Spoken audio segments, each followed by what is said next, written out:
Hi everyone. I wanted you to see the effects of the hot darn sun on Echeverias. My beautiful little garden here. I mean, I knew that these Echeverias are not forever. I'm so pleased how they performed all this time that I put them in the ground. They did take a beating this summer, and as you can see, even though I protected them, when I took off the protection, yeah, another hot spell came and we had over 100-degree days, and this is what happens. See the burns on the leaves, but as you can see, the rosette in the middle is beautiful. It is intact and thriving, and that's what matters, because I think I'm going to have to behead these and plant them in a pot just to get strength again and to get rid of all those burnt bottom leaves at the bottom. The sea dragon is doing really good too, but it's getting a bit leggy. Still has some pedunculation inside. Look, see those little bumps inside. It's still doing really well, and this one also. The center is looking great. I don't know if you remember, if you've watched my previous videos, my updates on my garden, but this one here I moved and it was getting a little sun bleached, but look how beautiful it's been doing.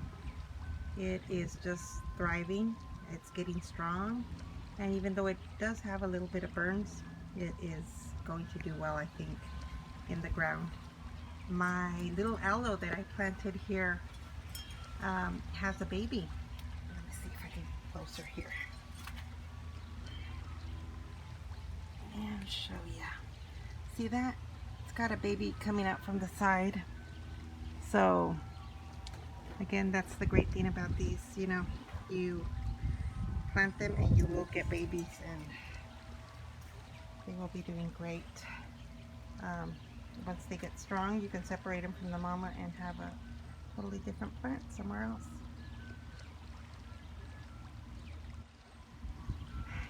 Yeah, moving on to this beautiful aloe. It was tiny and it is getting big.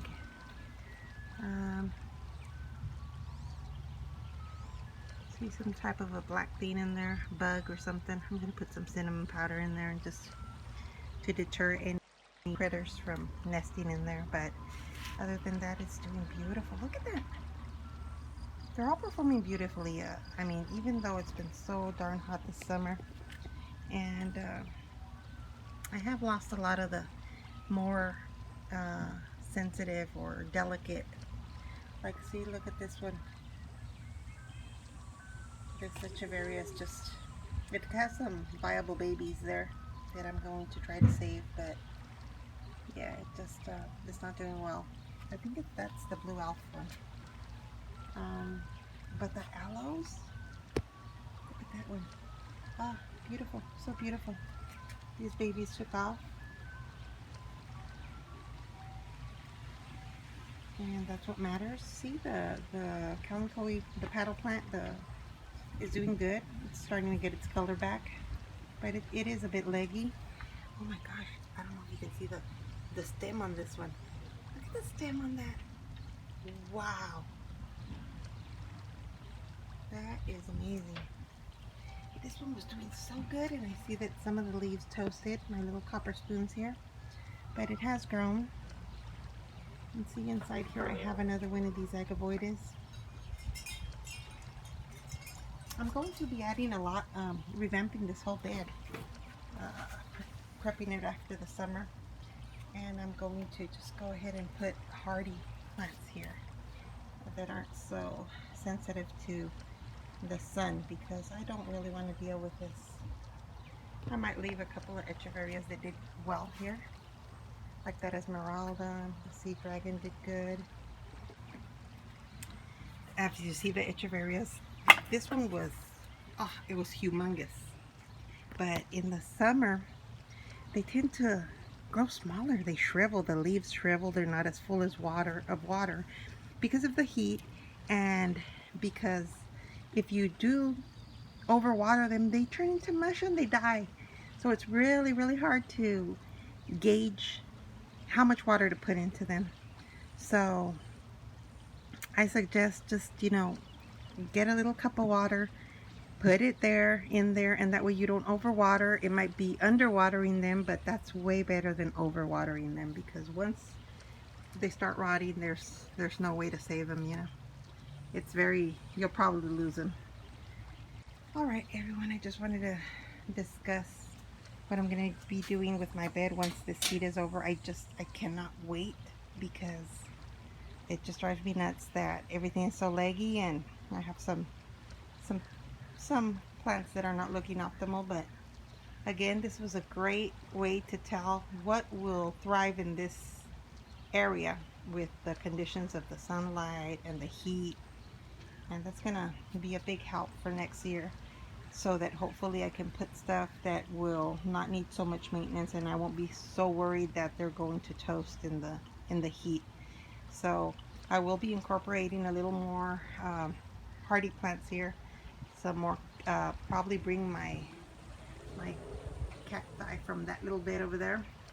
I'm gonna bring them here and incorporate them with the succulents that are a little bit hardier, and some euphorbias too. Put my euphorbias here, because I think they're doing good. And just the euphorbias that aren't gonna, if they grow up, I don't care here. It's a good thing. It's a small space, so I can't have them grow too much in circumference. Like, they can't be bulky plants. The ones I do have that I know are going to get kind of big and out of control are the sticks on fire, but those I can manage by cutting them and trimming them and propagating them, and I don't mind. I love these sticks on fire. These are some that are my go-to plants that I just bought a little bush, a little plant, and now I have, 4 or 5 of these that are substantially honorable in size. They're big. I mean, if I wanted to buy like that sticks on fire over here, let's see, this one over here, it would cost me a lot of money. But no, this one, I just bought a little plant, and it's been doing good.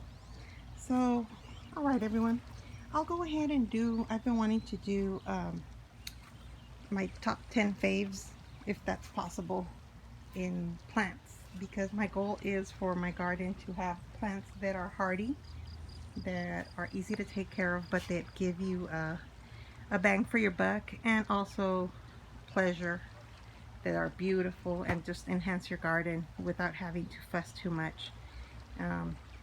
So, all right, I hope you keep watching and stay tuned. I will try to record that in the near future for you guys, and yep, and hopefully your gardens are doing great, and I will talk to you later. Thank you so much for watching, and hello to all the new subscribers.